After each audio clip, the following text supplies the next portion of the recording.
Hey everybody, this is Deb with Truthification Chronicles, and I know there's a lot of things going on right now in the news, but again, a lot of places are covering that, the regular news and everything. So I like to find things that are kind of different and other people aren't covering them.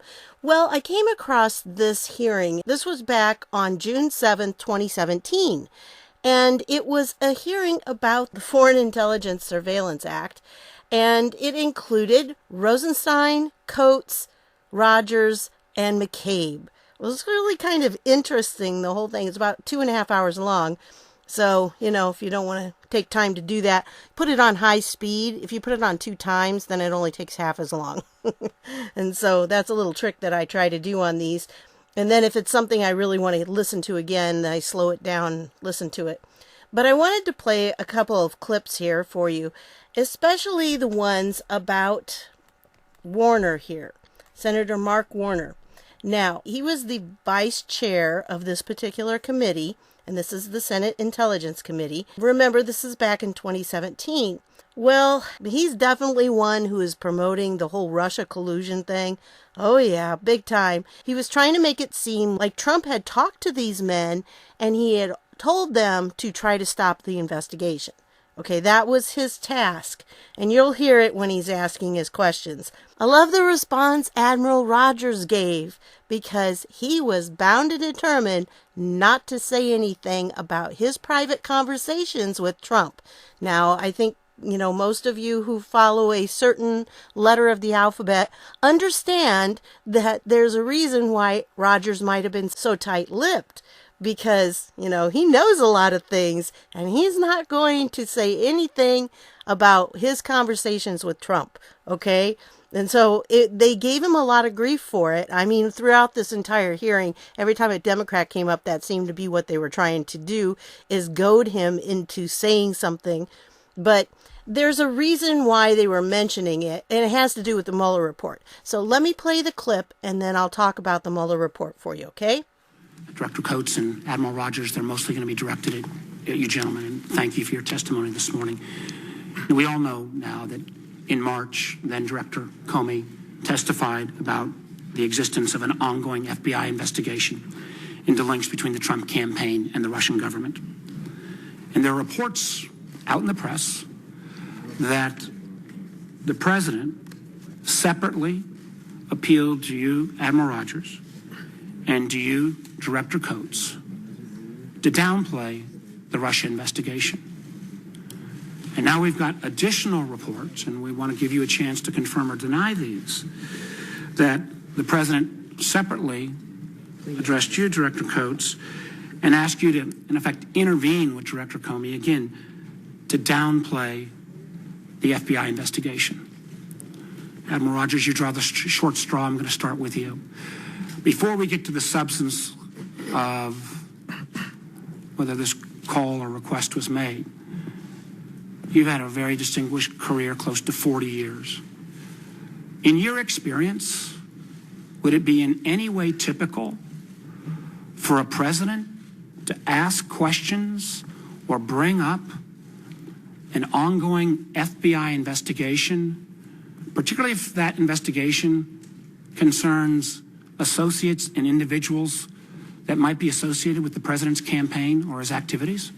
So today I am not going to talk about theoreticals. I am not going to discuss the specifics of any interaction or conversations I may or may not. If I could finish, sir, please.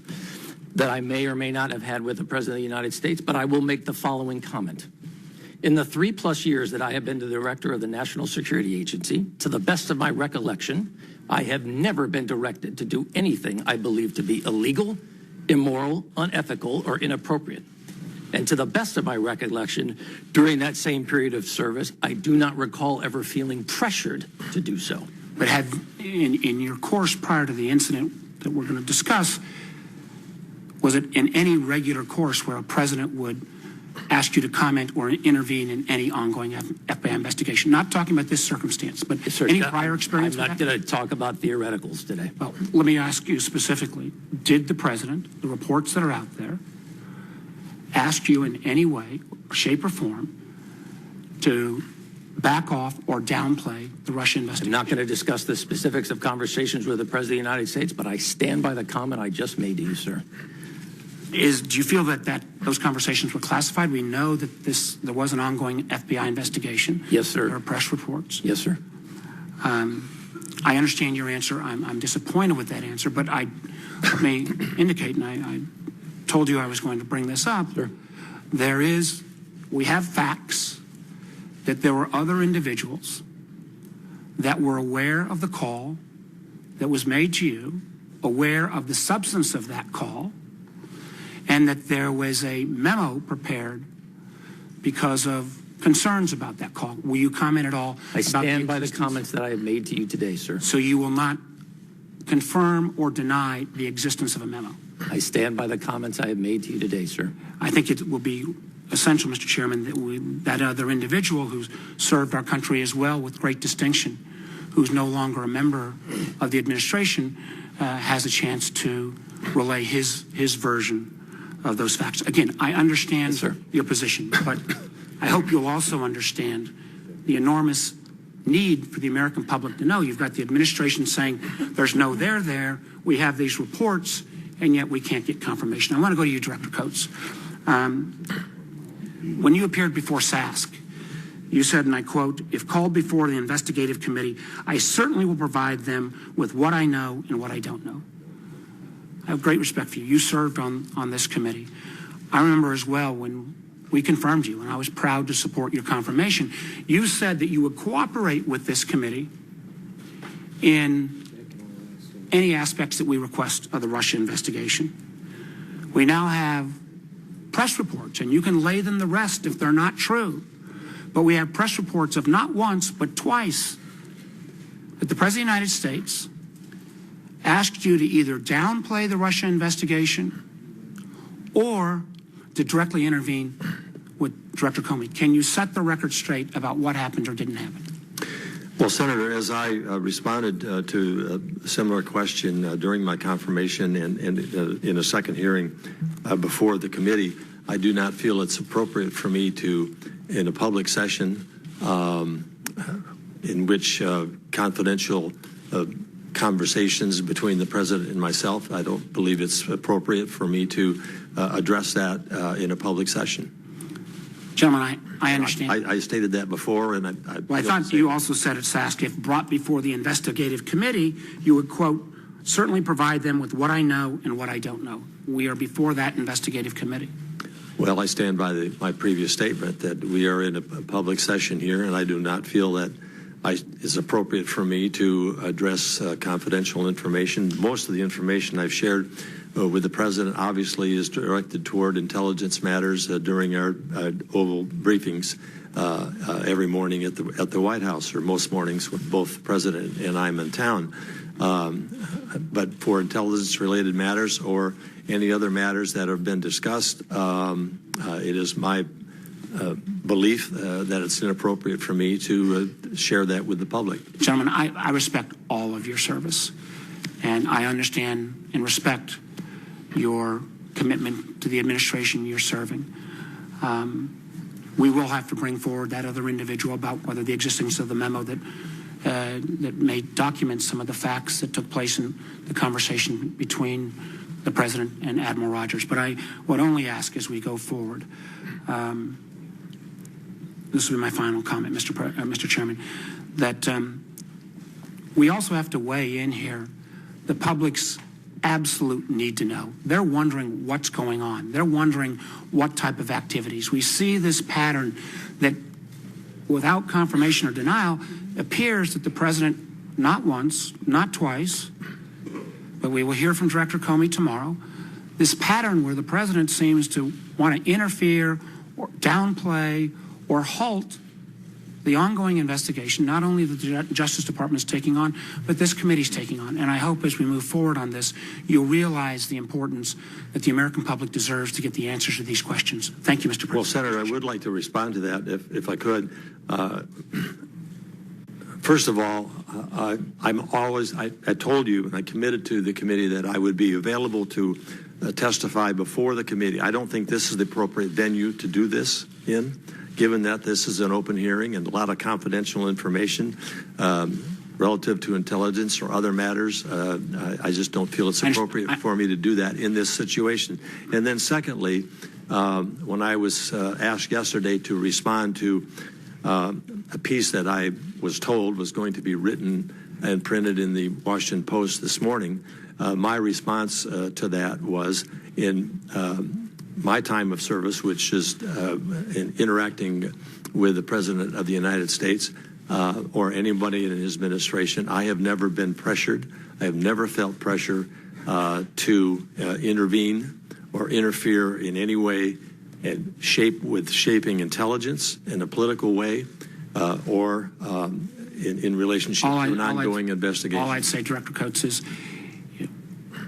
there was a chance here to lay to rest some of these press reports. If the president is asking you to intervene or downplay, you may not have felt pressure, but if he's even asking, to me, that is a very relevant piece of information.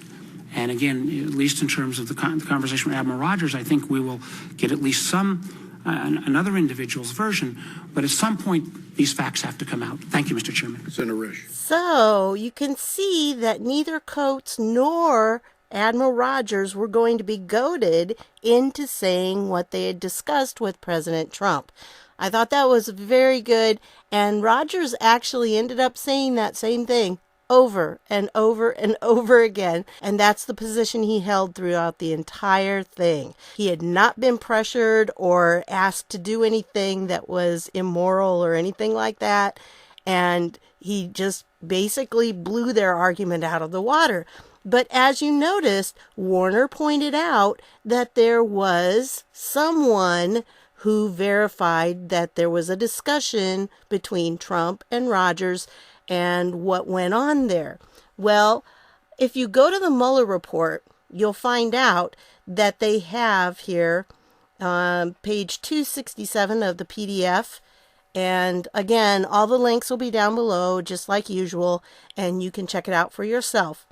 This is in the second half of the report, which was volume 2, which was on obstruction, which if you watched my previous video, you understand from the documentation from the White House counsel, they should not have even released most of that stuff because they were only supposed to tell if they charged or they didn't charge, if they declined. So either there was an indictment. If there was no indictment, then you need to say you declined, and then you could give basic facts, but you should not go out and speculate, which is what volume 2 is all about. It's speculation. It's like, well, this happened, and maybe there's some way we can twist it around and make it look like obstruction. Okay? That's really what they were trying to do. Well, this is in that little obstruction thing. I think it's about page 56 of that volume 2, but just go by the PDF number up here, 267. And, here it says, 3, the president asked intelligence community leaders to make public statements that he had no connection to Russia. Well, we now know he didn't. So how can it be obstruction when he says, hey, tell people I'm innocent, when he really was? I just find it really hard to believe that you could accuse somebody of something and have no evidence. If they try to defend themselves because they're innocent, then they can be charged with obstruction of justice. It's crazy. We live in a crazy, crazy world. So it goes on, and it's in the weeks following Comey's March 20th, 2017 testimony, the president repeatedly asked, and you got to look at how they say things, because remember who wrote this report. I said it in a previous video, but this report was written by people who hate Trump. So it's kind of like asking your ex-spouse to write a referral for you for some kind of job you want. It's like not a smart thing. Well, unless you're really chummy with them. But, most people are not really chummy with their ex-spouses. You got to take it all with a grain of salt, right? So anyway, it says the president repeatedly, see, they like to put that repeatedly, asked intelligence community officials to push back publicly on any suggestion that the president had a connection to the Russian election interference effort. Well, he was innocent. So it seems like, according to them, that just saying, I'm innocent, so can you, put that out there so people will know I'm innocent? That was considered obstruction. That's what they're listing here. On March 22nd, 2017, the president asked Director of National Intelligence Daniel Coates and CIA Director Michael Pompeo to stay behind in the Oval Office after a presidential daily briefing, the PDB. Okay? And according to Coates, the president asked them whether they could say publicly that no link existed between him and Russia. Coates responded that the Office of the Director of National Intelligence, the ODNI, has nothing to do with investigations, and it was not his role to make a public statement on the Russia investigation. Pompeo had no recollection of being asked to stay behind after the March 22nd briefing, but he recalled that the president regularly urged officials to get the word out that he had not done anything wrong related to Russia. So, again, an innocent man is saying, can you tell people I'm innocent? Can you get that word out? But that's considered obstruction. Yeah, right. Coates told this office that the president never asked him to speak to Comey about the FBI investigation. Some ODNI staffers, however, had a different recollection of how Coates described the meeting immediately after it occurred. So see, you're getting these different perceptions of things. Very interesting. According to senior ODNI official Michael Dempsey, Coates said after the meeting that the president had brought up the Russia investigation and asked him to contact Comey to see if there was a way to get past the investigation, get it over with, end it, or words to that effect. Dempsey said that Coates described the president's comments as falling somewhere between musing about hating the investigation and wanting Coates to do something to stop it. Dempsey said Coates made it clear that he would not get involved with an ongoing FBI investigation. So, I can just envision this, okay? Trump is somebody who's a very strong personality, and he, chances are, would kind of blow off steam about it because it would be very frustrating. I've had instances in the past where I was accused of things I didn't do. And it's really a frustrating situation to be in because you just want to scream, I am innocent. I didn't do anything. I don't deserve this. But it doesn't do any good sometimes. And I think that was the situation Trump was in. He was probably just pretty steamed about being accused of something that he wasn't doing. And I think that would frustrate anybody. Okay? So I can imagine him saying to these people, I just wish it would go away. Well, is that obstruction? When you say, I just wish it would go away? I mean, anyway, Edward Gistaro, another ODNI official, recalled, and here are all of these testimonies. I mean, that's what these are referring to when these people, the 302s, the testimonies that they gave, that right after Coates' meeting with the president on the walk from the Oval Office back to the Eisenhower Executive Office building, Coates said that the president had kept him behind to ask him what he could do to help with the investigation. Well, now, helping with the investigation, that to me seems like he wanted him to keep it going. I mean, facilitate it. That's what that would imply to me. Another ODNI staffer who had been waiting for Coates outside the Oval Office talked to Gistaro a few minutes later and recalled Gistaro reporting that Coates was upset because the president had asked him to contact Comey to convince him there was nothing to the Russia investigation. So there was some indication here that possibly he had talked to Coates and told Coates to contact Comey, but that was not established, okay?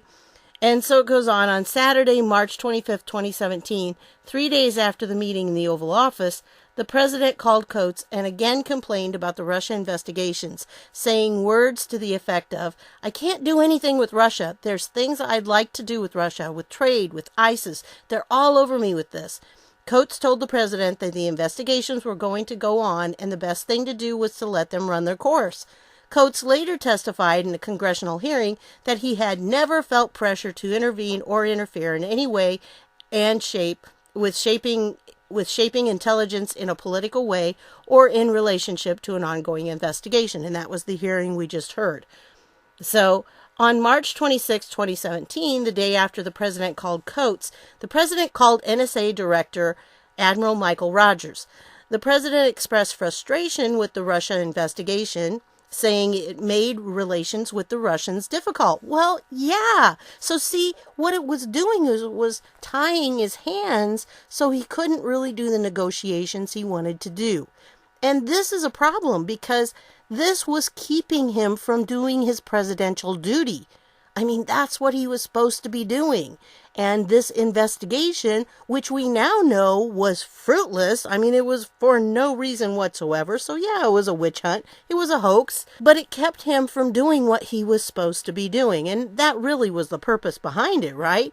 They wanted to make him look like such a failure that they would easily be able to remove him from office. Well, we know that didn't happen because things are booming, right? The president told Rogers the thing with the Russians was messing up his ability to get things done with Russia.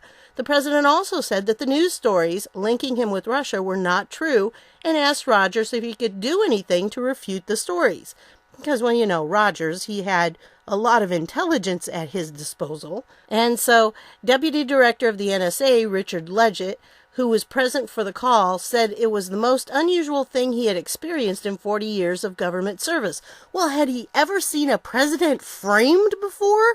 No. So, yeah, it probably was the most unusual thing he saw. Well, duh. After the call concluded, Leggett prepared a memorandum that he and Rogers both signed, documenting the content of the conversation and the president's request, and they placed the memorandum in a safe. But Rogers did not perceive the president's request to be in order, and the president did not ask Rogers to push back on the Russia investigation itself.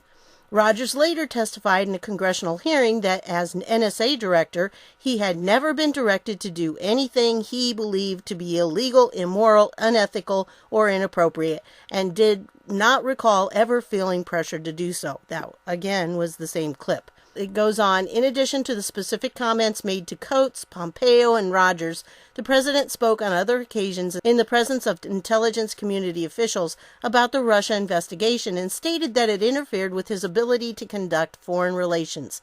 On at least 2 occasions, the president began presidential daily briefings by stating that there was no collusion with Russia, and he hoped a press statement to that effect could be issued.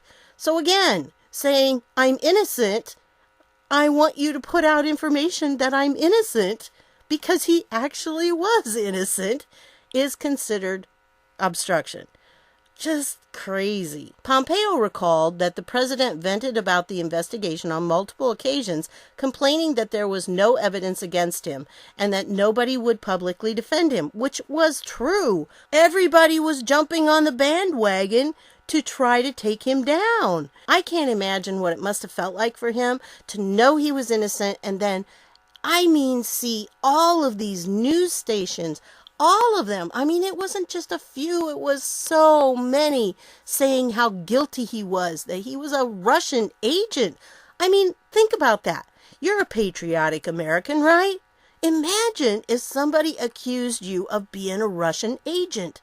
That's like one of the worst things as a patriot that I can even imagine happening. So, this had to be extremely difficult for him. And it wasn't just one outlet. It was so many. And they were all hitting him constantly. It's just very fortunate that he is the president right now because there's nobody else who could have withstood all of this attack. There just isn't. Can you think of anyone else that could have done this? I don't think so. I think he was the perfect person at the perfect time. And I really do believe it was a God thing there, God put him in that place for that time, and he was the only one who could do that. So, very grateful that that's what God did for us because we needed somebody like Trump. We really did. So it goes on. Rogers recalled a private conversation with the president in which he vented about the investigation, said he had done nothing wrong, and said something like, the Russia thing has got to go away. Coates recalled the president bringing up the Russia investigation several times, and Coates said he finally told the president that Coates' job was to provide intelligence and not get involved in investigations. So, it really just says basically the same thing, that he was just venting. And remember, these are the people that are kind of in his inner circle here. You've got Pompeo, and I don't know if you've noticed, but Trump and Pompeo have a really good rapport. I mean, they get along very well. You can kind of tell when they're together that not only do they work well together, but they like each other. You can just tell it when you see how they interact. So I really do think that they're compatible people, that they're becoming very good friends. And Rogers, again, if you follow that letter in the alphabet, you understand that there is a real importance to Rogers' role in all of this, and that he was the one who met with Trump to tell him about Trump Tower being bugged. And so that's why they all moved to the golf course. So, Rogers was playing a very important part in all of this. So I'm positive they had private conversations a lot when he was in there as the NSA director. And so, it was very interesting to see this. Now, actually, Rogers is only mentioned, I think, a few times in here. The word admiral is only mentioned 3 times, and a couple of them are footnotes. But if you look at Rogers, he's not in there a lot.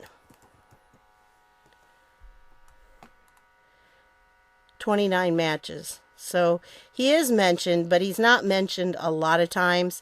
And this was the major part right here, was just where they were talking about supposedly, Trump asked him to make public statements that he had no connection to Russia, which I think is kind of funny, again, because he was innocent. So why would that be obstructing justice to say, hey, I'm innocent? Boggles my mind. So anyway, I wanted to share that with you, and I also want to remind you who this Warner is. Well, Warner has been a Democrat on the Intelligence Committee, and they're all on more than one committee, but this was one of his major ones because the Intelligence Committee deals with a lot of secret stuff. Well, the Washington Times came out with this article, and this was back, where's the date on it? December 11th, 2018. And I don't know if you're familiar with this situation, but there's a guy named James Wolfe. He was a staffer for the Democrats, and he leaked the Carter Page warrant. And it was a kind of a setup because Jeff Sessions had put out a couple different versions of it and had very slight differences between them, so they could find out who was leaking. And this was the guy who was leaking, this ex-staffer.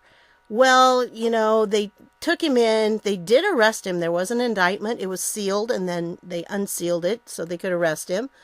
And, he got off. I don't know what happened there, but that was really annoying to me, that he got off on the leaking charge, and he pleaded guilty to lying to the FBI. It's like, really? Seriously? I sure hope some of these people get a lot more penalty for what they're doing. But I did want to point out that there was a letter sent by Democrats Mark Warner and Dianne Feinstein and Republican Richard Burr, who also is kind of questionable, by the way, but he was the chairman of that committee, was included Tuesday in a sentencing memo. And so, they said, oh, he doesn't deserve to be put in jail. Yeah. So he admitted he didn't tell agents the truth. He wasn't accused of leaking classified information, which I just think it's frustrating. But the senators say there's no public utility in depriving him of his freedom. I can think of a public utility there. But anyway, I wanted to point that out to you, that Mark Warner was one of them that was, these 3 right here, Mark Warner, Dianne Feinstein, and Richard Burr, were pleading for them to be lenient to this James Wolfe for leaking, So, did want to point that out to you. Then I wanted to just play a couple more clips. This Jim, and I think his name's Reich, I think that's how it's pronounced, from Idaho. And he had a couple of interesting points, and I'm not going to play the middle part because he just kind of rambled a little bit. But I want to play this, and I wanted you to hear what he had to say on this. Well, thank you very much, Mr. Chairman. Thank you, Director Coates and Admiral Rogers, for your testimony. And with all due respect to my colleague from Virginia, I think you have cleared up substantially your direct testimony that you have never been pressured by anyone, including the President of the United States, to do something illegal, immoral, or anything else. Thank you for that very much. In just a few seconds that I've got left, Mr. Rosenstein, could you tell me, please, we get a lot of pushback from the privacy people. And we've now heard testimony that there's been no intentional violation over the 10 years. Could you tell the American people what's in store for someone who these guys catch intentionally misusing 702, since you're the highest ranking member of the Department of Justice here? Yes, Senator. I can assure you, Senator, that in the Department of Justice, we treat with great seriousness any allegations of violations regarding classified information. So if there were a credible allegation that someone had willfully violated Section 702 in a way that was in violation of a criminal law, we would investigate that case, and if prosecution were justified, we would prosecute it. I know Director McCabe shares with me that commitment. We recognize that we have an obligation to the American people to make sure that these authorities are used appropriately and responsibly, that we comply with the Constitution and the laws and the procedures, and we're committed to devote whatever resources are required to make sure that if there are willful violations, people are held accountable for them. And this is your commitment and the Department of Justice's commitment to the American people? That's correct. Thank you, Mr. Rosenstein. Thank you, Mr. Senator. So one can only hope that Rod Rosenstein was telling the truth and that people actually will be charged, because this was happening. And I find it really interesting that all throughout this hearing they're saying, oh, but we've only had a few violations of it and they've been unintentional. Yeah, okay. I think there's more to it than that. And it just was interesting to listen to the whole thing. I'm going to spare you the rest of it because they really didn't have a whole lot more. But I wanted to point that out to you and to show you that, yes, Admiral Rogers is mentioned in here. And that was one of the things that they were trying to pin on him, that Trump had told him to make the Russia investigation go away. Yeah. But we now know that's not what really happened. And again, they just were grasping at straws with this whole Mueller report, the obstruction part, because they wanted to give the Democrats in Congress fodder so they could continue this trashing of Trump. And, you know, it's just disgusting what lows they have fallen to. But the really bad part is that there are still American citizens who think the Democrats are doing the right thing. That's what's really scary. Until we see the FISA documents and all of those memos and texts and everything, when those are declassified, I think that's what's going to help wake people up. Because it's getting to the point now where even the Washington Post and the New York Times are having to admit that the Trump campaign was spied on. And it's going to be very obvious after all of this comes out. So that's what I've got for you on this one. I did want you to notice that that was one of the main parts that they talked about Admiral Rogers here. And, you know, they just are trying to trash Trump and have anything they can. They were grasping at straws back then, and that was 2017. But they've ramped it up now because they're desperate. Because they know their time is limited. It's very short. And that's the way it ends up working when you're just about ready to be caught. So anyway, I want to thank you for stopping by, and I'll see y'all later.